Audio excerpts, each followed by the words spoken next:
Bismillahirrahmanirrahim. Assalamualaikum warahmatullahi wabarakatuh. Alhamdulillahirabbil alamin, wassalatu wassalamu ala asyrafil anbiya'i wal mursalin sayyidina wa maulana Muhammadin wa ala alihi wa sahbihi ajma'in, wa la haula wa la quwwata illa billahil aliyyil azim. Bismillahirrahmanirrahim. Pertama, mari kita panjatkan puja dan puji syukur kita kehadirat Allah Subhanahu wa taala yang telah memberikan kita hidayah dan inayahnya sehingga kita dapat berkumpul untuk meniti jalan kemenangan, meniti jalan keselamatan, bersama-sama meniti kesuksesan dan dalam meraih ridha Allah Subhanahu wa taala. Dan yang kedua, sholawat dan salam mari kita curahkan kepada Nabiullah Muhammad sallallahu alaihi wasallam yang telah memberikan jerih payahnya, memberikan segala pengorbanannya sehingga kita dapat menikmati indahnya Islam sebagai jalan kebenaran, jalan keselamatan dari kita semua. Baik, pada malam kesempatan ini alhamdulillah kita adakan kajian perdana kajian yang bertajuk kajian Kamisan, yang itu akan dibahas Himpunan Putusan Tarjih Muhammadiyah. Perlu kita ketahui mengapa kita kok belajar Himpunan Putusan Tarjih Muhammadiyah. Ini ada beberapa alasan yang harus kita kemukakan. Yang pertama adalah, jadi menuntut ilmu itu adalah merupakan kewajiban bagi seorang muslim. Yang pertama, Nabi Muhammad SAW pernah bersabda, "Thalabul ilmi fardhatun ala kulli muslim." Belajar atau menuntut ilmu itu merupakan kewajiban bagi setiap muslim. Jadi kewajiban yang bagaimana? Apakah kewajiban yang itu tidak dilakukan, jika tidak dilakukan itu berdosa, atau kewajibannya itu kewajiban kolektif? Ini penting untuk kita ketahui. Jadi ulama itu merumuskan bahwasannya wajib di sini menuntut ilmu hukumnya ada 3. Yang pertama adalah yang fardu ain, yang itu wajib hukumnya jika tidak menuntut ilmu dalam kadar tersebut maka berdosa. Apa itu? Yaitu yang pertama, mimma yatawaqqafu alaihi sihhatul ibadah. Jadi ilmu yang itu jika kita tidak menuntut ilmu, tidak tahu ilmunya, ibadah kita tidak sah. Nah, ini penting. Soalnya kita nggak tahu, ini ilmu belajar, ini fardu, ini syarat sholat itu apa, terus rukun sholat itu apa, hal-hal yang membatalkan ibadah sholat kita apa, hal-hal yang membatalkan wudhu apa, nggak tahu. Jadi kalau nggak tahu kita tidak bisa melaksanakan sholat, tidak bisa melaksanakan wudhu sebagai syarat sholat. Ilmu dengan kadar ini itu hukumnya fardu ain, yang itu jika tidak menuntutnya, tidak kita belajar ilmu tersebut, maka itu berdosa. Ini penting. Itu yang pertama. Dan yang kedua adalah fardu kifayah. Fardu kifayah adalah ilmu yang di atas kadar fardu ain sampai menuju derajat ijtihad. Jadi penting. Fardu kifayah ini cukup satu orang dari segolongan kelompok, segolongan umat. Jika ada satu orang itu yang belajar, maka gugurlah kewajiban semua orang di kelompok tersebut. Dan juga yang paling penting, jika tidak ada satu orang pun yang belajar ilmu sampai tahap ini, maka seluruh orang di kelompok tersebut berdosa. Ini adalah fardu kifayah namanya. Jadi ilmu dalam derajat ini di atas fardu ain, dan sampai derajat ijtihad harus ada dari sekelompok orang itu satu orang setidaknya yang itu belajar. Nah ini penting. Karena itu karena ini adalah ilmu-ilmu yang membahas hal-hal yang di luar mimma yatawaqqafu alaihi sihhatul ibadah, seperti membahas tentang usul fikih, membahas tentang ilmu tafsir dan lain sebagainya. Ini adalah ilmu yang harus dikuasai oleh satu orang atau lebih dalam suatu kelompok. Dan yang selanjutnya adalah sunnah. Nah, ilmu yang sunnah ini adalah ilmu yang di atas derajat para mujtahid. Nah, ini adalah sunnah karena ilmu yang di atas derajat ijtihad ini sangat sulit bahkan di zaman ini untuk dicari, karena orang-orang orang-orang pada zaman ini atau motivasinya belajar itu turun. Nah, jadi tidak seperti orang dulu. Maka dari itu sangat sedikit orang yang tahu atau belajar ilmu ini. Ini penting. Jadi alasan yang pertama dan himpunan Perusahaan Tarjih Muhammadiyah ini memuat hal-hal yang itu fardu ain. Nah, memuat hal-hal yang itu fardu ain. Maka dari itu sudah menjadi kewajiban bagi setiap muslim untuk mempelajari hal-hal yang fardu ain. Nah, itu juga ada Ustadz Beni juga ada kajian Fathul Qorib. Jadi juga bisa monggo untuk join. Saya insya Allah akan join besok. Jadi yang selanjutnya adalah karena ini memuat fardu ain, maka sudah seyogyanya kita belajar tentang Himpunan Perusahaan Tarjih Muhammadiyah. Itu alasan yang pertama. Alasan yang kedua, kita sebagai kader Muhammadiyah harus senantiasa menyelamatkan diri kita dari hal-hal yang disebut tahlukah atau kehancuran. Jadi selain kehancuran, itu sebabnya apa? Kehancuran ini banyak karena salah satu sebabnya karena tidak tahu dan nggak mau tahu. Nah, ini yang repot. Kalau nggak mau tahu dan nggak mau tahu, itu nanti akhirnya tidak bisa menentukan keselamatan diri sendiri. Sedangkan Al-Quran itu dikatakan dalam Al-Quran, qu anfusakum wa ahlikum nar. Selamatkanlah dirimu sendiri dan keluargamu itu dari api neraka. Selamatnya bagaimana? Dengan mencari ilmu yang fardu ain ini tadi. Nah, maka dari itu kajian HPET ini adalah sesuai yang di mukadimah dalam rangka kita meniti jalan keselamatan. Untuk siapa? Diri kita sendiri, keluarga kita, dan masyarakat kita.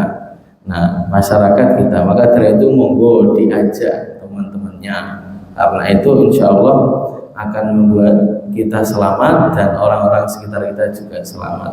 Itu yang kedua. Dan yang ketiga, sebagai kader Muhammadiyah, kita harus mengetahui apa yang diputuskan oleh pimpinan pusat Muhammadiyah dari zaman dulu hingga saat ini. Memang benar ini Himpunan Perusahaan Tarjih Muhammadiyah hanya sekelumit dari khazanah Islam dan juga khazanah Muhammadiyah. Banyak sekali ulama-ulama Muhammadiyah mengarang kitab-kitab dan buku-buku. Nah, dan kita harus ketahui juga. Maka dari itu sebagai warga Muhammadiyah seyogyanya kita tahu apa yang jadi diputuskan oleh pimpinan pusat Muhammadiyah secara resmi. Tahu keputusannya, tahu tuntunan ibadahnya, tahu gimana nanti kita akan bertindak, tahu mengajarkannya untuk orang lain, dan tahu cara mempraktekannya. Ini sangat penting. Itu yang ketiga. Dan yang keempat, ini karena saat ini kita dihadapkan dengan zaman kemajemukan, zaman yang itu banyak orang-orang datang ke Muhammadiyah dan membawa ideologinya masing-masing. Ini penting untuk kita tengarai, karena saat ini Muhammadiyah dimanapun itu berada mengalami degradasi. Degradasi ini banyak ditafsirkan juga, angkatan mudanya juga mengalami degradasi. Tidak, itu bukan merupakan suatu rahasia tapi merupakan suatu ya sudah umum kita tahu. Nah, itu yang pertama. Dan yang kedua, karena mengalami degradasi inilah akhirnya orang-orang yang lain, orang-orang selain Muhammadiyah, karena Muhammadiyah kekurangan ustadz, akhirnya mencomot sana sini, tidak tahu itu ustadz dari mana. Akhirnya ustadz tersebut mengajarkan hal-hal yang itu bukan berasal dan bersumber dari turas atau wawasan Muhammadiyah. Bahkan juga terkadang banyak hal-hal yang bertentangan. Ini sangat penting dan sangat harus kita jaga. Jadi ngaji HPT ini untuk dalam rangka membentengi apa yang itu menjadi keputusan Muhammadiyah dan itu menjadi wawasan Muhammadiyah. Nah, supaya apa? Supaya kita benar-benar menjadi orang Muhammadiyah yang kafah dan tahu, oh ini ajarannya seperti ini, oh ini keputusannya seperti ini, oh ini bedanya seperti ini. Jadi seperti itu. Karena ini sangat penting supaya kita tidak terjerumus dengan hal-hal yang lain. Nah, itu yang keempat ya. Dan yang terakhir ini juga sebagai sarana tamrin atau pelatihan supaya kita tahu bisa kulaan materi. Nah, itu karena nanti insya Allah di kampung masing-masing kita ini akan menjadi dai di kampung masing-masing. Mas Joni juga nanti insya Allah jadi ngisi pengajian di Merdiko, Mas Aidar juga di Plumbon, Mas Sidik juga di sini atau di rumahnya dan lain sebagainya. Ini penting untuk kita ketahui. Jadi 5 hal ini mengapa kok kita mempelajari himpunan putusan tarjih Muhammadiyah. Baik, itu adalah 5 alasan mengapa kita mempelajari HPT malam ini. Dan yang selanjutnya perlu kita ketahui dalam kita belajar ada hal-hal yang perlu diperhatikan. Hal-hal yang perlu diperhatikan memang yang pertama untuk masalah kehadiran ya, kehadiran monggo kita bersama-sama luangkan waktu untuk hadir. Terima kasih sekali rekan-rekan yang sudah hadir. Jadi bisa meluangkan waktu dan kajian insya Allah akan dimulai jam 18.30 biar nggak molor. Jadi kalau kita molor terus itu nanti kasihan yang tepat waktu. Nah itu repot. Itu yang pertama. Dan yang kedua yang sangat penting dan selalu kita tekankan pada rekan-rekan semua itu membawa buku catatan atau membawa HPT juga boleh. Tapi yang lebih penting lagi membawa buku catatan. Mengapa kita mencatat itu penting? Karena para pepatah Arab mengatakan al-ilmu shaydun wal kitabatu qayyiduhu. Ilmu itu adalah ibarat hewan buruan. Wal kitabatu, dan kitabah tulisan itu adalah ibarat tali pengikatnya. Qayyid suyudaka bil hibalil wasiqah. Maka dari itu ikatlah hewan buruan kalian dengan al-hibal, dengan tali yang itu kokoh. Faminal hamakoh, maka adalah bagian dari kebodohan antasida ghazalatan wa tatrukaha tariqah. Kalian mencari atau berburu hewan buruan dan tatrukaha tariqah, dan membiarkannya tanpa diikat, akan lari. Maka dari itu sia-sia kalau kita tidak menulis. Ini penting. Monggo besok lagi kita perhatikan ini. Itu yang pertama. Dan yang kedua, mengapa kok menulis penting? Karena kata Imam Ghazali, selagi kita bukan anak sultan, maka kita menulislah. Karena dengan menulis ini kita dapat mencapai keabadian. Kok bisa keabadian? Ya, karena dengan menulis kita dapat terkenang. Karena dapat terkenang kita seolah-olah hidup abadi. Nah, ini penting. Dan juga mendapatkan pahala terus-menerus yang membuat kita seakan-akan hidup abadi. Terus Profesor Ali Mustafa Yaakob, Imam Masjid Besar Istiqlal mengatakan, menukil wala tamutunna illa wa antum katibun, bukan muslimun ya, katibun. Dan janganlah kalian mati kecuali kalian sudah menulis. Nah, ini penting karena tulisan itu sangat penting harganya, sangat penting supaya kita bisa tahu dan ingat kalau lupa.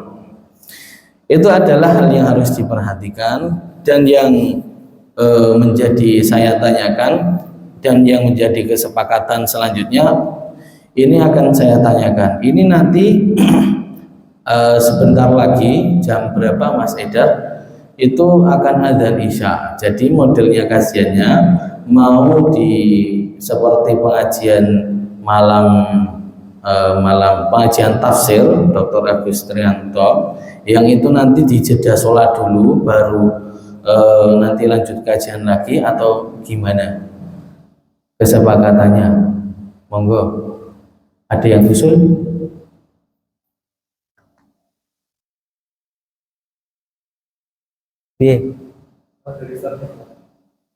Kalau saya ya seperti Pak Agus saja, seperti itu. Jadi nanti dijeda. Emang enaknya memang kalau tepat waktu ya, jadi bisa habis maghrib sampai isya itu selesai. Nah tapi kan terkadang karena ada yang jauh, Mas Doni dari Merdiko ya, nah, itu kan mungkin agak nanti mulainya agak molor. Jadi enaknya bagaimana? Juga kalau misalkan habis isya masih ada yang dari jauh-jauh yang pulang dari UMY apalanya itu kan bisa nututi. No. Ya gitu ya. Sementara kita jalan gitu dulu, nanti kita lihat responnya rekan-rekan yang lain mau hadir gimana. Baik, itu adalah yang perlu yang kita sampaikan kesepakatan malam hari ini. Dan insya Allah kita akan mengkaji himpunan putusan tarjih Muhammadiyah. Himpunan putusan tarjih Muhammadiyah saat ini ada 3 jilid. Yang jilid pertama yang ini yang memuat tentang bab-bab dari iman sampai muqaddimah, baik kitabul iman, kitabut thaharah, kitabus shalah, kitab salat jamaah dan Jumat, kitab zakat, kitab siyam, haji, jenazah, wakaf, masalah 5, beberapa masalah, keputusan tarjih Sidoarjo, kitab sholat tatawu, kitab keputusan tarjih Wiradesa. Ini yang pertama dan yang akan kita pelajari yang ini. Terus yang kedua, himpunan putusan majelis, himpunan putusan tarjih yang kedua itu tersebar. Jadi tidak dibuka menjadi satu. Seperti halnya tuntunan kurban dan lain sebagainya, itu adalah masuk ke himpunan putusan tarjih yang kedua. Dan yang ketiga adalah himpunan putusan tarjih yang itu ini yang dikaji pada hari pertama di bulan pertama yang sebagai pengganti pengajian tafsirnya Pak Agus. Ini juga sama, ini bedanya tadi ada bahasa Arabnya, ini enggak ada ya. Ini membahas tentang beberapa keputusan. Coba kita lihat, yaitu keputusan ada etika politik, etika bisnis, manhaj tarjih, pengembangan himpunan putusan tarjih, juga tentang keputusan pornografi dan porno aksi, hisab ru'yat dan lain sebagainya, masih banyak sekali. Maka dari itu ini sangat baik dan monggo bisa hadir ke pengajiannya Pak Ali Akbar. Dan juga akan kita ulas sedikit juga. Kita ulas dari sini juga, insya Allah, untuk melengkapi himpunan putusan tarjih yang pertama. Baik, itu adalah yang akan kita pelajari. Sebelum kita mempelajari himpunan putusan tarjih, kita harus tahu kedudukannya HPT itu di mana dan sejarahnya bagaimana, dan juga sejarah majelis tarjih itu bagaimana. Sejarah majelis tarjih itu dari awalnya dirintis ketika zaman Kiai Haji Ibrahim oleh Kiai Mas Mansur sampai hari ini dipimpin oleh Prof. Hamid Ilyas. Ini yang penting harus kita ketahui dan kita pelajari supaya kita mengetahui bagaimana putusan-putusan ini dibuat, bagaimana putusan-putusan ini dulu bisa diikuti, kenapa kok hukumnya seperti ini. Jadi ada latar belakang waktu dan zaman juga mempengaruhi, dan biografi dan orang-orang dan tokoh-tokohnya. Nah, ini sangat berpengaruh sekali. Maka dari itu insya Allah akan kita bahas pada nanti setelah Ba'da Isya sedikit tentang biografi Kiai Haji Mas Mansur dan bagaimana ketika beliau merintis majelis tarjih dan membuat putusan tarjih yang pertama di Kitabul Iman. Mungkin sekian, mari kita break dulu untuk sholat Isya, nanti kembali lagi sampai ya nanti jam 7:30 atau berapa kita sudahi. Sekian, silahkan mari kita break dulu. Sekian, wassalamualaikum warahmatullahi wabarakatuh.